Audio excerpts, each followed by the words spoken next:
5 seconds.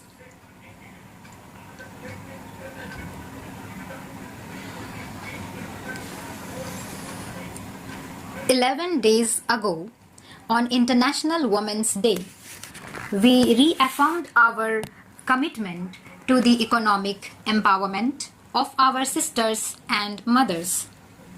Today, I am happy to announce that for the poorest women, substantial progress is being made to provide them financial security. Educating girls is the most valuable investment that any country can make in its future. I am delighted to know that the specially designed insurance scheme that guarantees funds for education has also started functioning well. On August 15 last year, I had told my fellow citizens that my government would launch 2 new insurance schemes for the benefit of the women of the country now.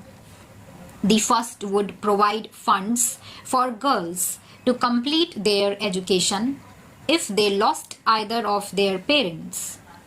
The second would provide an income to women who lost their husbands or who became disabled. I had said that these schemes would be operational on Diwali.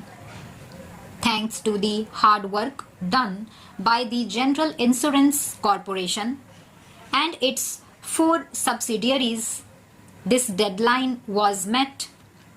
Today, more than 100,000 policies have already been sold.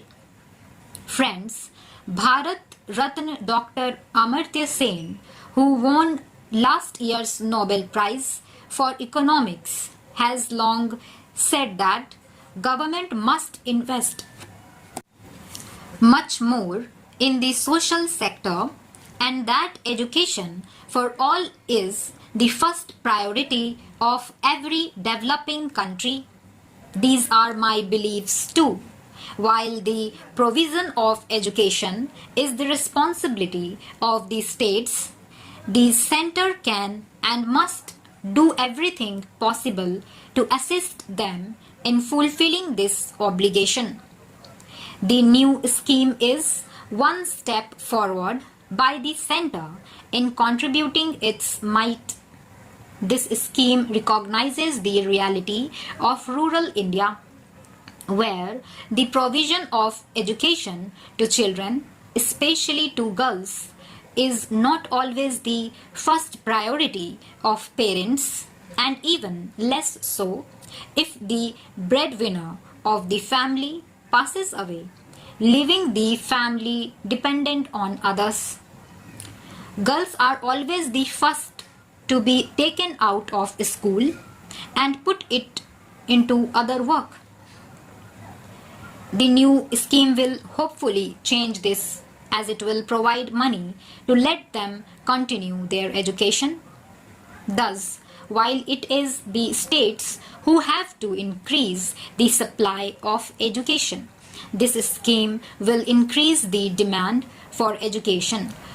I would like the states to be prepared to meet this demand by suitably upgrading their educational infrastructure. They should open new schools to provide education to girls in the respective states now. These schemes shall in a long way provide a lot of social security to the families and women in general. Many widows are not treated well in our society. They lost their financial security. They are forced to depend on others who may exploit them in every way. The same also applies to self-employed women who, if they are disabled and hence cannot earn anymore, become dependent on others. The new insurance policy for women will provide some financial help and hence independence to our women folk. These 2 schemes will thus achieve an important social objective, providing a safety net to our mothers, sisters, and daughters. The best part is that they do so without the government having to spend any money. This is done through the miracle of group insurance, where by paying nominal sums by everyone ensures that the small proportion who need the money will get it. Friends, there is a big debate about insurance sector reforms. We hope to allow new Indian insurance companies to enter the market soon and compete with the existing players. What is forgotten though is the contribution of the existing players. They have expanded the insurance market and have provided risk cover to all kinds of businesses and people. What is important though is that they are also providing this risk cover to the poor and the powerless by these and other schemes. I compliment them for this. Provision of these schemes, however, is not an obligation forced on them by an unwilling owner, the government. Rather, thanks to their competence, these schemes are viable on their own.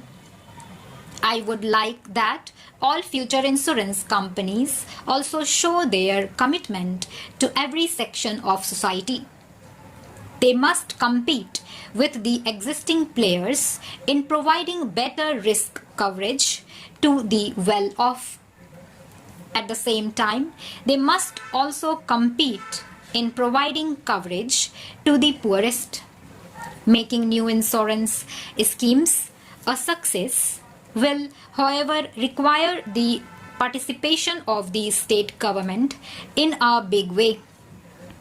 They can and must take coverage of their residents in a larger way. For instance, every Gram Panchayat can insure all its girls and women, and so can every municipality. This will earn them a discount. Insuring 1 crore girls will cost only rupees 8 to 14 crore a year, which every state can afford. Insuring 1 crore women will cost only rupees 5 to 6 crore, which again every state can afford. States must also collaborate with the General Insurance Corporation and its affiliates in ensuring better delivery of these schemes.